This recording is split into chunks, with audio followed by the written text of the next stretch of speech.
और ये शांतिपूर्ण चुनाव आने वाले दिनों में बंगाल के लिए शुभांकर साबित होने वाला है।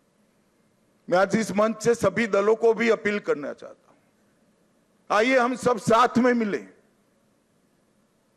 लोकतंत्र ये मत की अभिव्यक्ति का उत्सव है, इसमें हिंसा कहां से हो सकती है?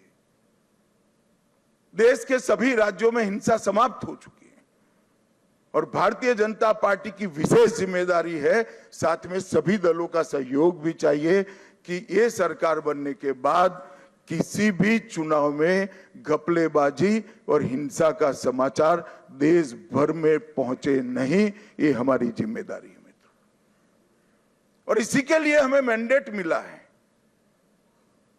हमें इसके लिए दृढ़ संकल्पित होना पड़ेगा। भारतीय जनता पार्टी के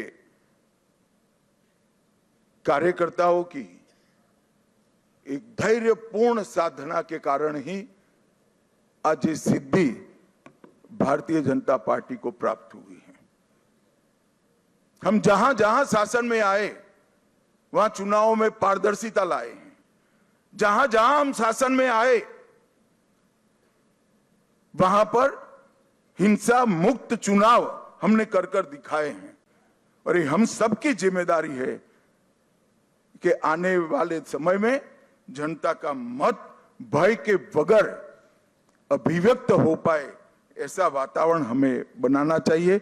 और मैं आज इसमें सभी दलों का सहयोग भी मानना चाहता हूं।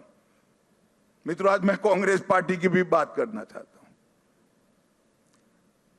कई साल से कांग्रेस पार्टी चुनाव नहीं जीतती है कई जगह पे, और अभी अभी उनको मालूम पड़ गया है कि चुनाव जीतना तो अब असंभव है, तो चुनाव की प्रक्रिया को ही कलुषित कर दो, बदनाम कर दो। इसलिए कांग्रेस के प्रमुख नेता, विपक्ष के नेता राहुल गांधी जी ने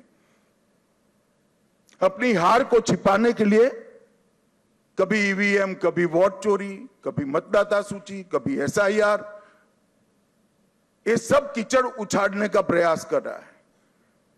मगर मैं आज कांग्रेस पार्टी को कहने आया हूं कि हम तो 14 से आए हैं,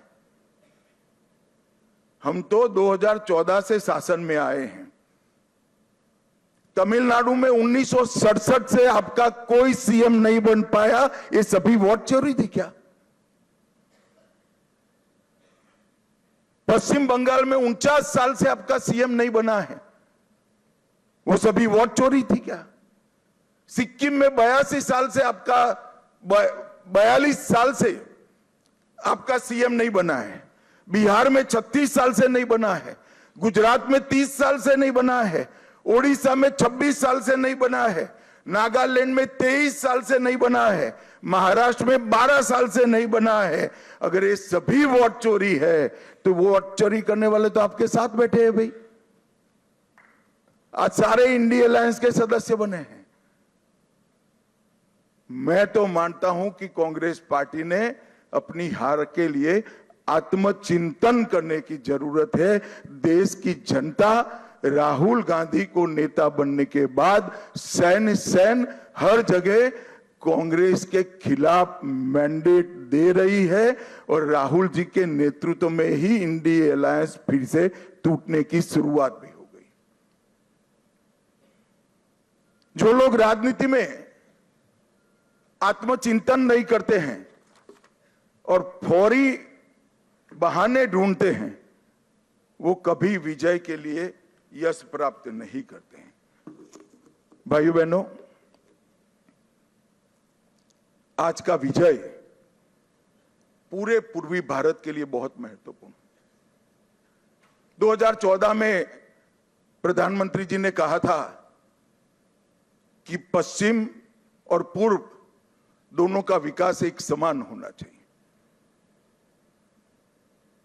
और आज अंग बंग कलिंग और असम, एक प्रकार से पूरी बंगाल प्रेसिडेंसी आज भारतीय जनता पार्टी के ध्वज के नीचे आ गई। और जिन लोगों ने पूर्वी भारत को विकास से महरूम रखा, उनको सत्ता से बेदखल करने का काम पूरे पूर्वी भारत ने किया है। मैं बंगाल की बात करूं तो बंगाल में ममता जी के 15 साल में एडमिनिस्ट्रेशन का पूरा राजनीतिकरण हो गया।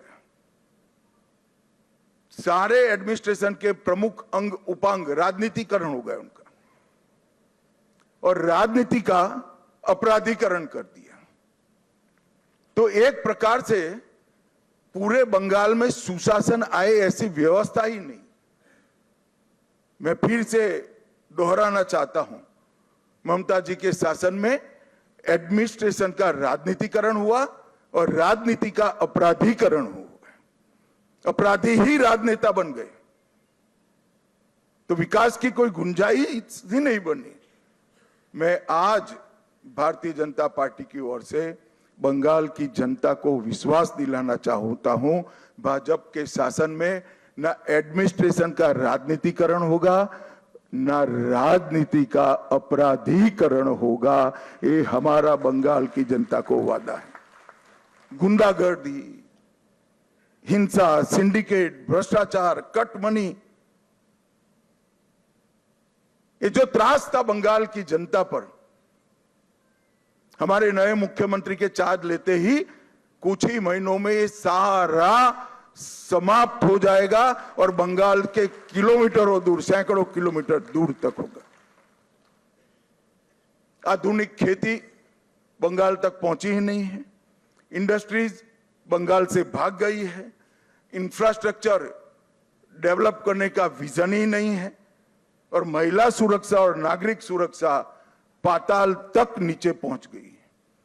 ये सारे मुद्दे भारतीय जनता पार्टी ने अपने संकल्प पत्र के अंदर लिए हैं, और मुझे विश्वास है कि भाजपा सरकार मोदी जी के नेतृत्व में ये डबल इंजन की सरकार बनकर दिन दूनी रात चौगुनी बंगाल को प्रगति की दिशा में ले जाएगी।